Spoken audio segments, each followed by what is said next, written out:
Vous venez de voir l'essentiel de l'actualité monégasque. Nous avons donc rejoint notre invité du week-end. J'ai à mes côtés le directeur de l'Institut monégasque de la statistique et des études économiques, Lionel Galfré. Bonjour. Bonjour. Merci de nous recevoir dans vos locaux. Vous êtes donc à la tête de l'INSEE, je viens de le dire, l'INSEE qui a notamment traité et analysé des données relatives à l'enquête ESPAD. Dans un premier temps, en quoi consiste cette enquête ?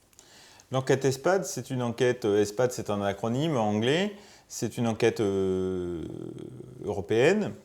L'ESPAD, ça veut dire enquête auprès des jeunes scolarisés, sur la consommation de drogue, d'alcool et de tabac pendant les années lycée, et ça se fait essentiellement sur la tranche d'âge des 16 ans, partout en Europe. C'est une enquête qui est à l'initiative des Scandinaves dans les années 95.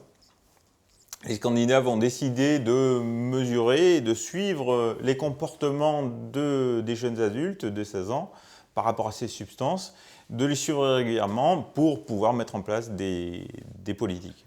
Et aujourd'hui, il y a 35 pays qui font partie de l'enquête européenne, dont Monaco. Donc comment finalement cette enquête a-t-elle été réalisée en principauté ?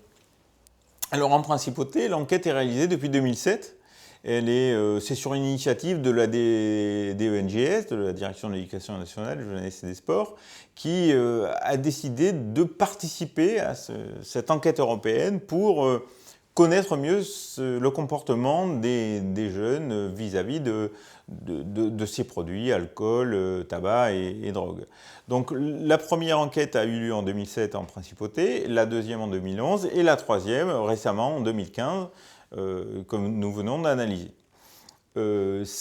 En 2007, l'INSEE n'existait pas, donc la DENJS et le gouvernement se sont appuyés sur l'Office français des drogues et des toxicomanies, qui est le référent français pour cette enquête européenne. Donc l'OFDT, donc l'Office français des drogues et des toxicomanies, a apporté son savoir-faire à la principauté pour réaliser cette enquête, donc une nouvelle fois en 2007 et en 2011. En 2011, l'INSEE est créé, et donc le gouvernement a souhaité que petit à petit cette transition soit faite entre l'OFDT et l'INSEE pour reprendre la responsabilité scientifique de cette enquête. Donc en 2015, c'est la première fois où l'INSEE a participé et a pris le relais de l'Office français des drogues et des toxicomanies en liaison avec la DENJS. Donc concrètement, en principauté, comment se déroule l'enquête ? On interroge l'ensemble des lycéens.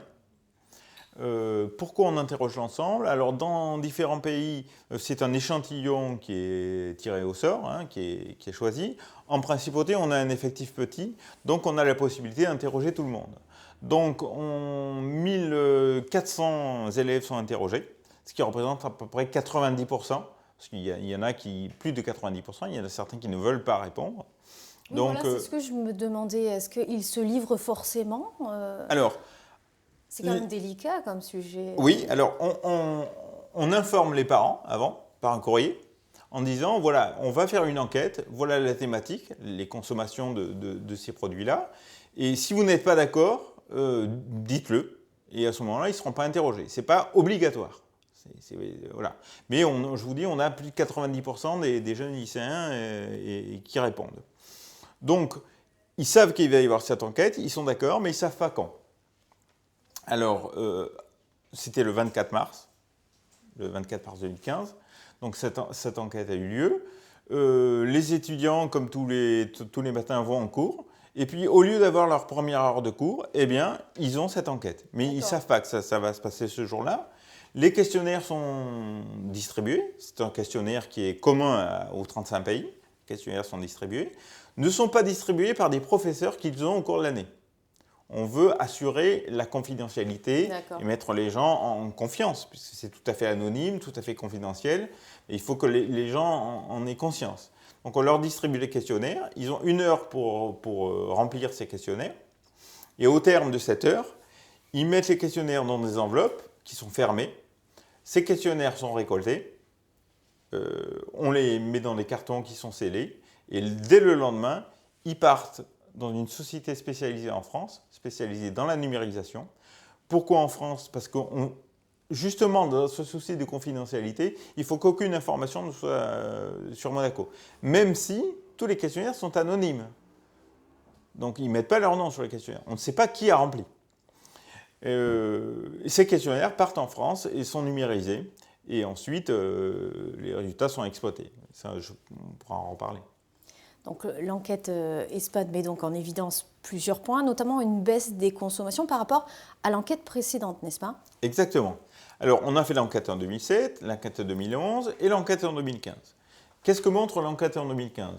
Premièrement, on voit qu'il y a eu une consommation qui diminue, une consommation et une expérimentation qui diminue sur les 3 types de produits principaux étudiés, c'est-à-dire l'alcool, la cigarette et les substances illicites. Plutôt positif. Donc c'est plutôt positif. Cette tendance, on l'observe au niveau européen. Dans les 35 pays, on voit effectivement une diminution des expérimentations et des consommations. Ça, c'est le premier constat qu'on peut faire à Monaco et plus globalement sur les 35 pays européens. Ensuite, quand on se penche sur le détail, c'est-à-dire sur les 3 types de produits principaux, que sont l'alcool, une nouvelle fois, le tabac et les substances illicites. Alors sur l'alcool, qu'est-ce qu'on voit? On voit que l'alcool, l'expérimentation, c'est-à-dire l'expérimentation, est-ce que vous avez déjà consommé de l'alcool au cours de votre vie? Là, on étudie une nouvelle fois, principalement à ESPAD, les 16 ans. Qu'est-ce qu'on voit? On voit que le niveau d'expérimentation d'alcool, l'alcool est un produit couramment essayé. Fêtes familiales, événements festifs, ce genre de choses. Mais aujourd'hui, on voit que 9 lycéens sur 10 disent « oui, j'ai déjà consommé l'alcool ». Voilà, on est à 9 sur 10. Ça, c'est de l'expérimentation. Sur la consommation régulière, en revanche, on voit partout en Europe, ce qui se dessine, ce qu'on connaît, c'est que les garçons sont plus consommateurs d'alcool que les filles. Ça, on le voit et ça se retrouve à peu près partout dans tous les pays européens. Là où on voit une différence en principauté, c'est qu'on a des garçons qui sont peut-être moins consommateurs qu'en France, légèrement moins, mais qui sont quand même bien consommateurs. Et surtout, on voit les filles qui sont une consommation plus proche de celle des garçons. C'est-à-dire que généralement, dans tous les pays, on voit un écart garçon-fille assez important. Et en principauté, cet écart se réduit. Comment on l'explique? Alors, il y a plusieurs explications. Il faut prendre en compte qu'on compare des résultats monégasques du pays Monaco, mais le pays Monaco, on sait que c'est une cité-État, avec des résultats nationaux globaux. Et c'est vrai que si on compare Monaco, qui est fortement urbanisé, avec d'autres pays qui le sont peut-être moins, ici, on a une grande facilité, une grande offre festive, entre guillemets. Une grande offre d'établissements. Voilà. Donc, la sortie est peut-être plus facile. Et donc, l'accès à ces produits, on sait, dans différentes études, on l'a vu, que l'expérimentation ou la consommation est favorisée quand on fait des sorties entre pairs. Et donc, effectivement, ici, quand c'est des sorties, quand on sort, on consomme plus. Voilà. Et dans d'autres régions ou dans d'autres coins, on a une sortie peut-être moins facile, donc on a une consommation plus basse. Et on le voit d'ailleurs, puisque dans cette étude, on pose des questions aussi sur la propension à sortir. Et on voit que la propension à sortir des jeunes filles monégasques est plus importante, par exemple, que la moyenne française. D'accord. C'est une suite logique. Ça, on le voit. Voilà. Donc, sur l'alcool, on a des niveaux de consommation qui sont quand même... on est dans le premier tiers au niveau des 35 pays. Voilà. Et on a une différence garçon-fille qui est moindre. C'est-à-dire on a une consommation des filles qui est quand même plus élevée que dans d'autres pays. Alors, concernant le tabac, les choses sont différentes. Le tabac... de la même manière que je disais, l'alcool, c'est plutôt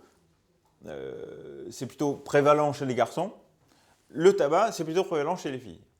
Les filles fument plus que les garçons. Aujourd'hui, un quart des lycéens fument de façon quotidienne. un quart des lycéens fument de façon quotidienne. C'est plutôt les filles qui sont consommatrices de tabac. Et ça, c'est quelque chose qui est notable et qu'on peut constater en principauté. Ensuite, la troisième chose qu'on peut voir, c'est encore si on peut parler du tabac, c'est l'évolution du tabac.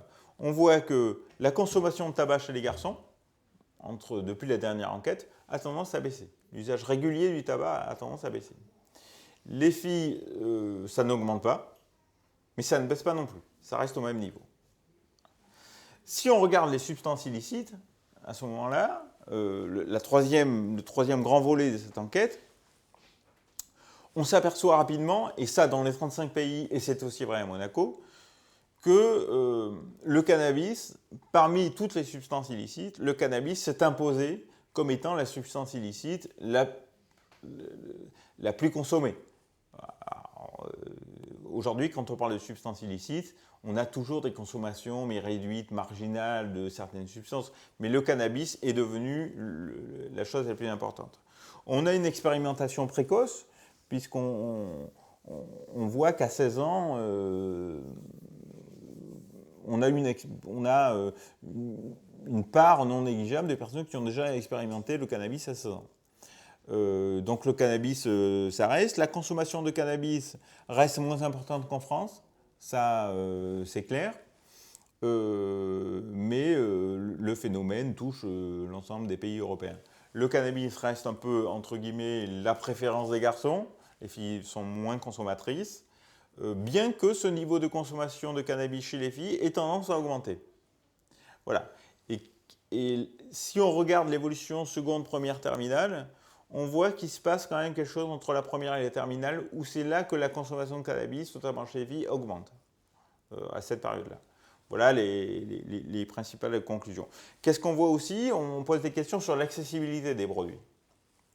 Est-ce que vous avez le sentiment, vous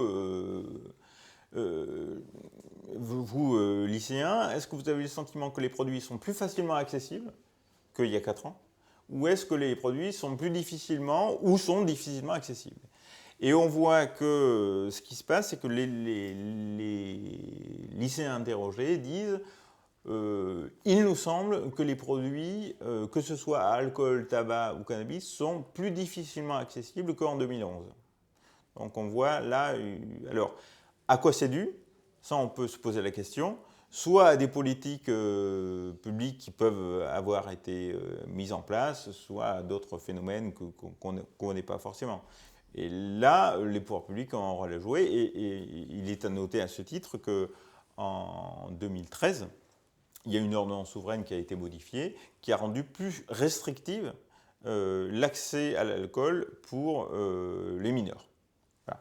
Alors, il y a des mesures qui existent, et tout ça, on peut le mesurer, on peut le voir. Et ce qui est intéressant dans cette enquête, c'est de voir, déjà, de pouvoir faire un état des lieux, et puis surtout, maintenant, on a 3 enquêtes de recul, de voir l'évolution. Et ensuite, voir l'évolution, ça permet de dire, ben voilà, il y a telles actions qui ont été mises en place, telles actions qui ont été mises en place, voilà comment évoluent les consommations, et voilà ce qu'il nous reste à faire, ou ce qu'on souhaite faire, ou voilà les actions qu'on veut mettre en place. Et puis, dernière chose, par rapport à cette enquête ESPAD, pour nous, c'est important, pour nous qui faisons des statistiques, et puis pour les études, c'est intéressant que Monaco fasse partie d'une enquête européenne. Parce que ça nous donne à nous, ça nous apprend une culture des enquêtes européennes, donc on est obligé d'avoir une rigueur statistique très forte.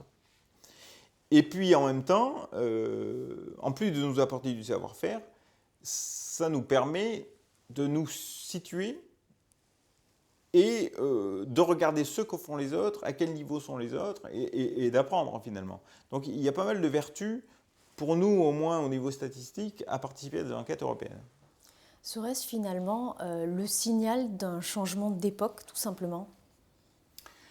Alors, le changement d'époque, oui, c'est un signal du changement des poids parce qu'on voit qu'effectivement que les consommations, les Scandinaves ont un recul depuis 1995.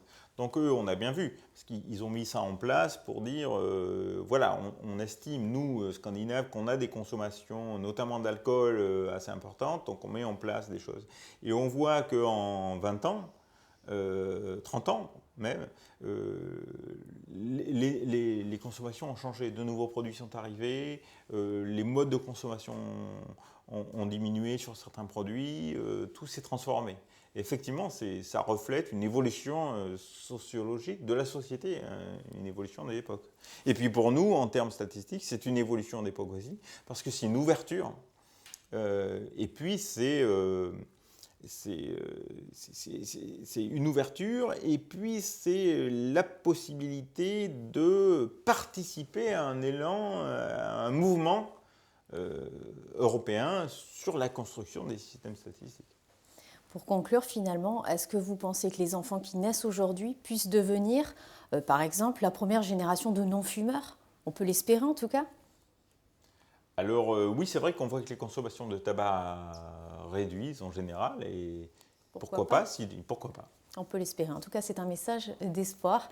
Merci beaucoup de nous avoir reçus, Lionel Galfrey, ici même dans vos bureaux. Merci aux équipes techniques de Monaco Info, et on se quitte sur la météo. Très bon week-end à tous.